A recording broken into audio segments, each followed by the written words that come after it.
The soldier's boot hit something hard beneath the sand. In the next instant, his body exploded into 1,000 pieces. His buddy froze, mind reeling. Instinctively, he stepped forward. Click, the unmistakable sound of metal under pressure. Another landmine. Shit. His ears were still ringing from the blast, the world muffled and distant. When his hearing finally returned, he stared at what was left of his friend and screamed until his throat went raw. But this wasn't the time to grieve. He forced himself to focus. Carefully, he dropped to one knee and pulled out his combat knife, probing the sand beneath his boot. The blade scraped against metal.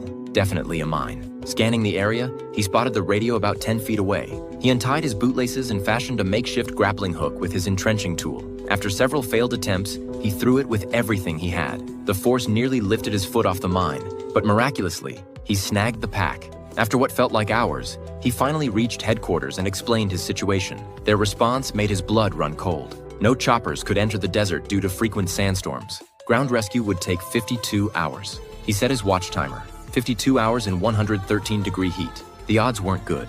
When hunger became unbearable, he ate his last piece of beef jerky and took 2 swigs from his canteen before it ran dry. Then a breeze picked up. He turned his head and his heart sank. A massive sandstorm was rolling in. He quickly shouldered his pack for extra weight and jammed his rifle into the ground as an anchor.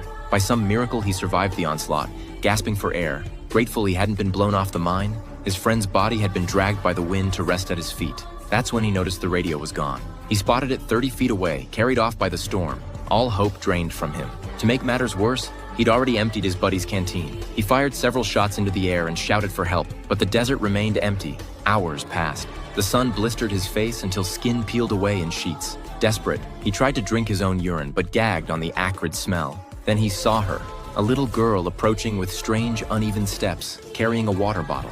He grabbed it and drank greedily. He tried to thank her, but she didn't understand. She pulled out a toy soldier, and he found one in his own pocket to show her. She arranged the toys on the ground and began pushing one forward. He didn't understand what she was trying to tell him. He gestured frantically toward the radio, begging for help, but she turned and ran, disappearing into the desert haze.